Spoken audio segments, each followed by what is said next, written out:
De novo pyrimidine synthesis involves a series of reactions your body uses to make pyrimidine nucleotides from scratch. First, let's start off with a bit of review. Recall how a nucleotide is composed of 3 different parts: a pentose sugar, a nitrogenous base, and phosphate groups. The nitrogenous bases in pyrimidine nucleotides are often memorized using the mnemonic cut to pi, where C stands for cytosine, U for uracil, and T for thymine. In this video, I'll share a visual mnemonic to master all the steps in this pathway.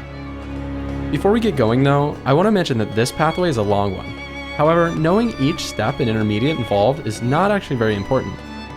Instead, focus on the drugs and diseases which can block or affect steps in the pathway. That's really how the test writers are going to get you, okay? This scene takes place in Egypt, right under these pyramids. Pyrimidines. When I say pyramids, I hope you think of pyrimidines. This is because pyramids are a symbol for pyrimidines. There's been a big incident in Egypt today, so let's get right to it. Oh geez, I told you to drive slower. Great, now we have to glue our bumper back together again. By the way, I want you to focus on this glue gun that's being used to fix our van's fallen bumper. This glue gun is a recurring symbol for glutamine. Glue gun for glutamine, get it? Glutamine is one of the starting molecules of the pyrimidine synthesis pathway. So why is glutamine important? Well, let's take a look at all that extra glue ammo being loaded into that glutamine glue gun. That ammo really reminds me of amino groups. Just like how this glue gun donates its ammo, glutamine donates amino groups.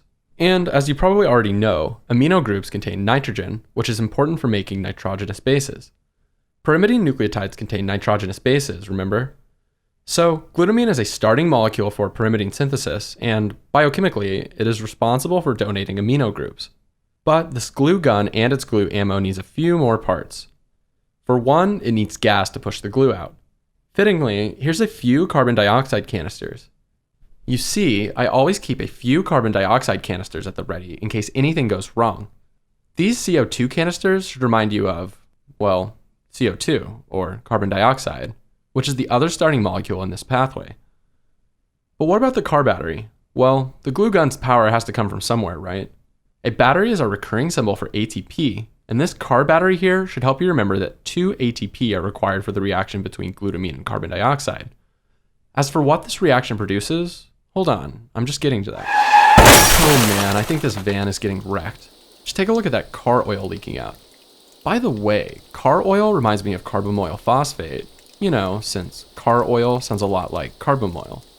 Carbamoyl phosphate is produced by the reaction of glutamine and carbon dioxide. It's the first intermediate you should remember in the pyrimidine synthesis pathway. Now, let's talk about why we were driving so fast in the first place. You see, we work for the best channel in news, CPS, and we were rushing in to get the scoop on the latest story by the pyramids. CPS is not only a trusted news channel in the Pixarized universe, but it also represents the enzyme CPS. The CPS enzyme catalyzes the synthesis of carbamoyl phosphate, but you probably already knew that from its name, carbamoyl phosphate synthetase. I think there's still time to get the scoop on the story. It's just too bad that our van broke down. We'll have to go the rest of the way on foot. Hey man, don't kick the van. I know you're angry, but you were the one that crashed the thing. Did you step in that car oil earlier? Because that shoe print is as clear as day. Now, our van looks like it reads CPS shoe. Coincidentally, this helps me remember that pyrimidine synthesis uses a specific form of the CPS enzyme, CPS2. Get it? CPS shoe for CPS2? CPS2 functions in the cytoplasm to produce carbamoyl phosphate from glutamine and carbon dioxide. In contrast, CPS1 works in the mitochondria and is important for the urea cycle, but you can refer to our dedicated scene on the urea cycle for that one. Just remember the shoe print and you'll remember which CPS enzyme functions in pyrimidine synthesis. Oh, I also forgot to mention that we crashed into this ancient statue. We've even gotten car oil all over it. This statue kind of looks like a Spartan, by the way. Maybe it's a relic of ancient Greek trade or something. In any case, this Spartan is here to help you remember aspartate. Get it? Spartan for aspartate? Just like how car oil has spilled all over our Spartan, carbamoyl phosphate reacts with aspartate to produce the next intermediate of this pathway. So, what is the next step? Well, our falling Spartan statue has crashed right into this piece of art. Wait a minute, this art seems oddly erotic. Better keep this one away from the kids. This erotic art helps me remember the next intermediate, orotic acid. Orotic acid is produced by the combination of carbamoyl phosphate and aspartate. Orotic acid is actually important to remember since it has quite a few clinical tie-ins, but we'll get to that in a minute.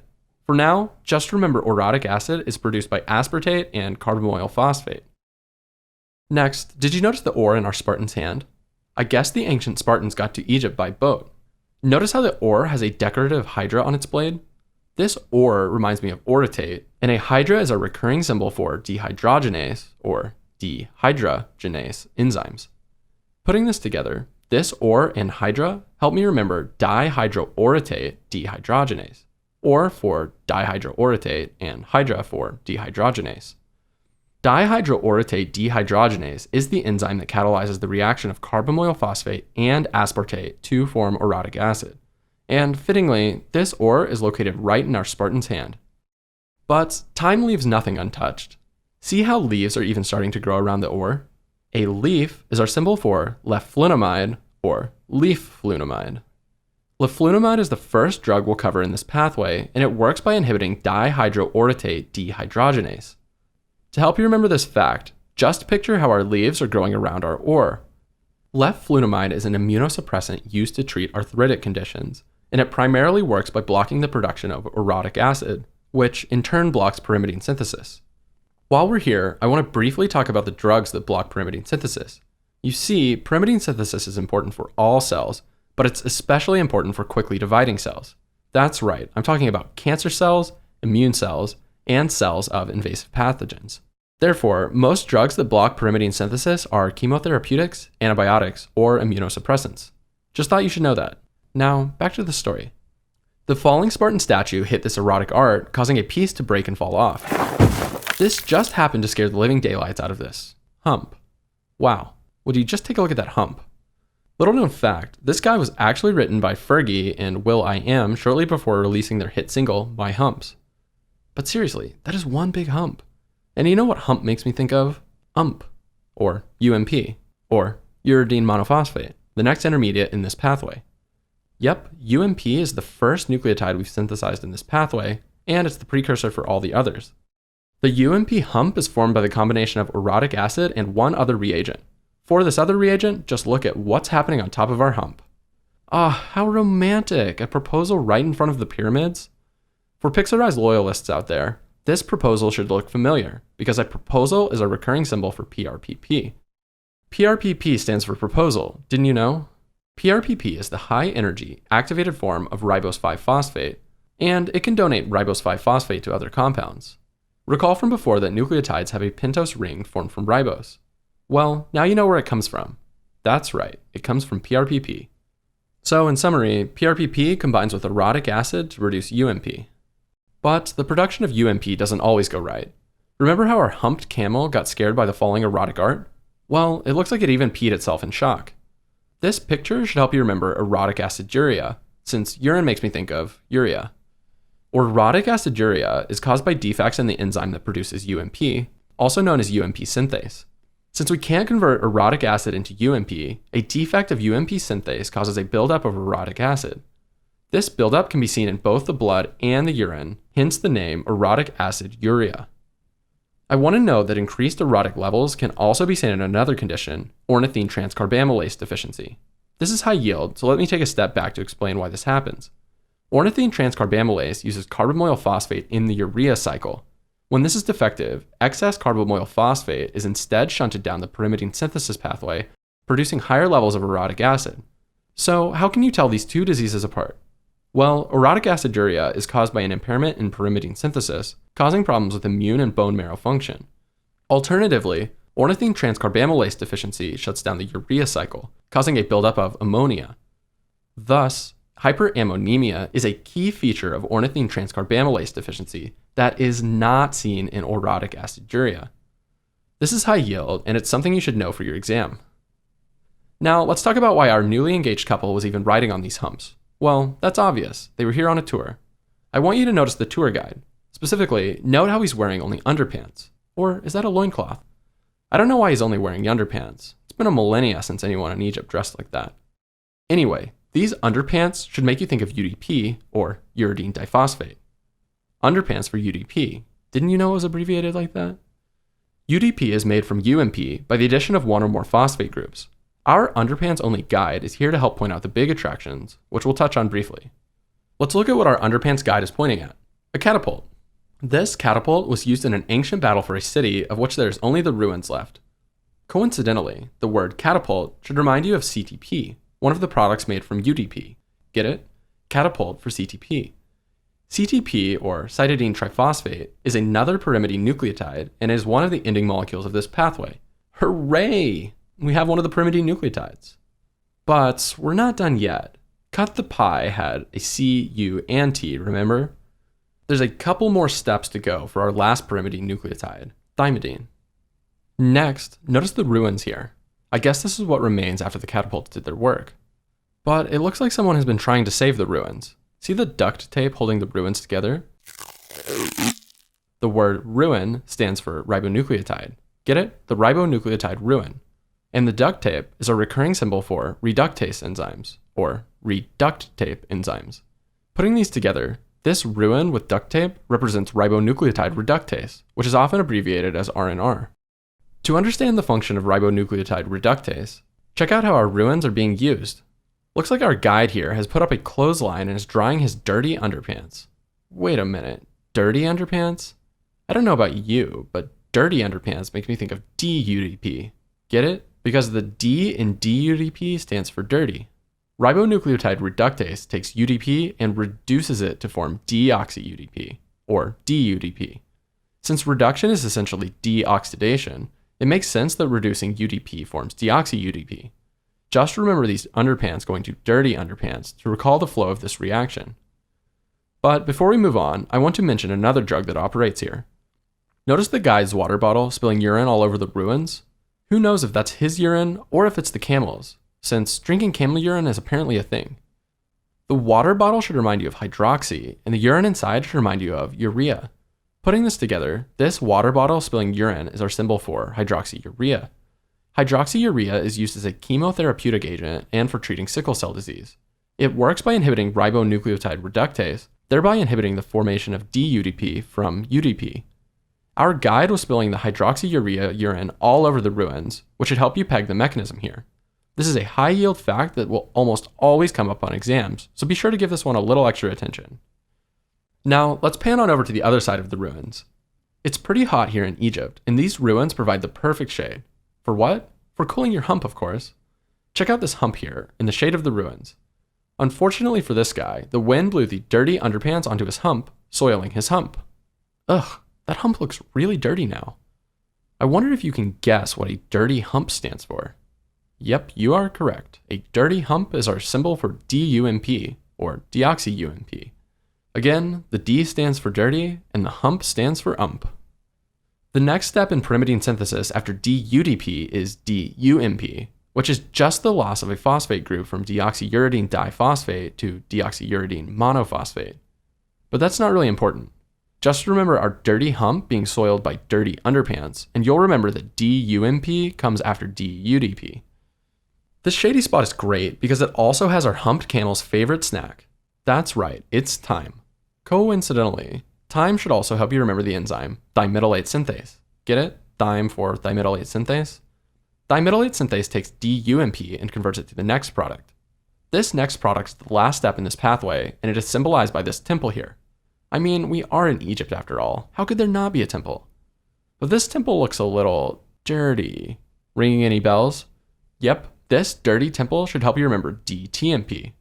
Dirty temple for DTMP. Awesome. DTMP, or deoxythymidine monophosphate, is the final pyrimidine nucleotide we'll discuss, and making it requires quite a few more steps than the others do. Notably, this last step took DUMP and converted it to DTMP with the help of thymidylate synthase. This step is actually a major drug target, so we'll take a moment to unpack all the details. First, notice the flowers in an urn blocking the entrance to the temple. Maybe someone set the flowers here to pay respects. The flower urn should help you remember 5-fluorouracil. 5-fluorouracil, abbreviated 5-FU, is a drug that blocks thymidylate synthetase. It's used mainly as a chemotherapy for cancer, and it functions by preventing the formation of thymidine nucleotides, which is needed for rapidly dividing cells. For the truly observant, you may have even picked up on the red cape in the flower urn. That cape represents capecitabine, a prodrug for 5-fluorouracil. Basically, capecitabine is converted to 5-FU, which then works in the exact same way. Got that? But there's more. The reaction catalyzed by thimetallate synthase, forming DTMP from DUMP, actually requires one more reagent. Ever wonder who the dirty humped camel belonged to? Check out this thief with his hands on a sarcophagus from the temple. And this guy, by the way, is the big news story I was referring to earlier. Quick, get filming. This thief's the big boss, with a metal mask to prove it. That's right, this guy is the famous metal thief. Coincidentally, metal is our symbol for methylene, and thief is our symbol for THF. Putting this together, this metal thief should help you remember N5N10 methylene THF, an important reagent required for the formation of DTMP. Metal thief for methylene THF, right? Biochemically speaking, DUMP is simply methylated into DTMP, since uracil and thymidine are only differentiated by a methyl group. This methyl group comes from the folate-derived N5N10 methylene THF, or metal thief here. This is a lot of detail, but just remember that our metal thief comes right before our dirty temple. What's actually high yield is knowing that this N5N10 methylene THF needs to be reformed after it's been used. So how do we reform it? Check out this deer hoof sticking out of the sarcophagus. Yep, this sarcophagus contains a deer, the pet of some ancient pharaoh. The deer hoof should make you think of DHF, since DHF stands for deer hoof. I'm kidding. DHF actually stands for dihydrofolate, the product produced from N5N10 methylene THF after losing its methyl group. Also notice how the deer hoof is being pulled by another thief, a lackey for our boss. Notice how he's not wearing a metal mask, he's just an ordinary thief. A thief is our recurring symbol for THF, and this deer hoof being pulled by our thief shows you how DHF can be reduced to form THF.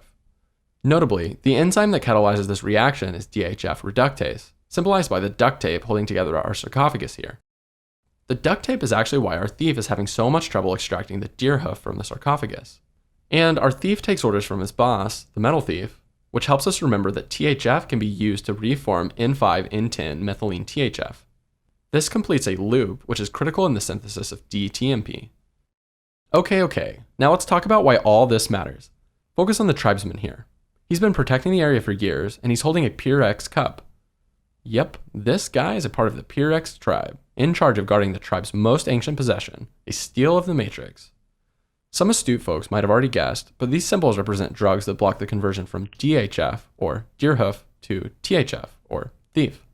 Namely, the matrix represents MTX, or methotrexate. The tribesman represents trimethoprim, and the Pyrex cup represents pyrimethamine. All three drugs, methotrexate, trimethoprim, and pyrimethamine, work in similar ways by blocking the formation of THF from DHF. In other words, they block DHF reductase. This in turn depletes N5N10 methylene THF, blocking synthesis of DTMP. That's right, I knew the tribesman would not let this guy get away with it. One last point before I close out here. We've already touched on methotrexate's mechanism, but I also want to note that this drug can actually be reversed. Notice how our metal thief was actually using a loofah to clean the sarcophagus? In typical boss fashion, he knows it'll be worth so much more after cleaning. Anyway, this loofah should make you think of leucovorin. Get it? A loofah for leucovorin? Or leucovorin? Leucovorin, also called folinic acid, is a drug that reverses, or rescues, patients from the effects of methotrexate. It achieves this by serving as an alternative source for N5N10 methylene THF, thereby eliminating the need for THF at all. A side note is that while leucovorin can rescue patients from methotrexate, it actually strengthens the effects of 5-fluorouracil.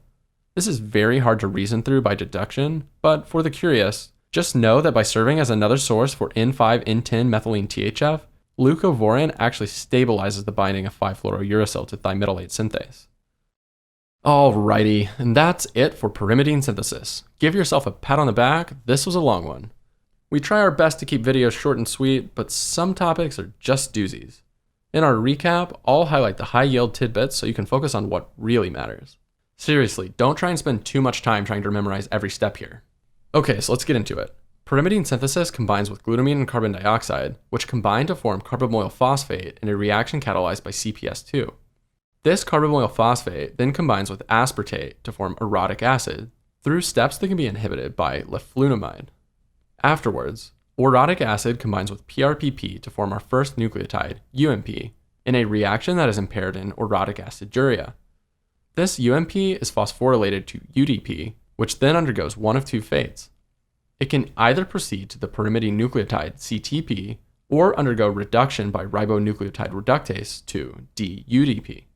DUDP is then dephosphorylated to DUMP. Finally, DUMP undergoes methylation by thymidylate synthase to form DTMP, our final pyrimidine nucleotide. Thymidylate synthase can be blocked by 5-fluorouracil or by its prodrug, capecitabine. Its function also requires N5-N10 methylene THF, whose production can be blocked by pyrimethamine, methotrexate, and trimethoprim. The reduction in N5-N10 methylene THF by methotrexate can be reversed by leucovorin, also called folinic acid. Whew, okay, now we're actually done with pyrimidine synthesis. That one was a doozy. Just focus on where the drugs and diseases impact this pathway, and you'll be set for the exam. Until next time.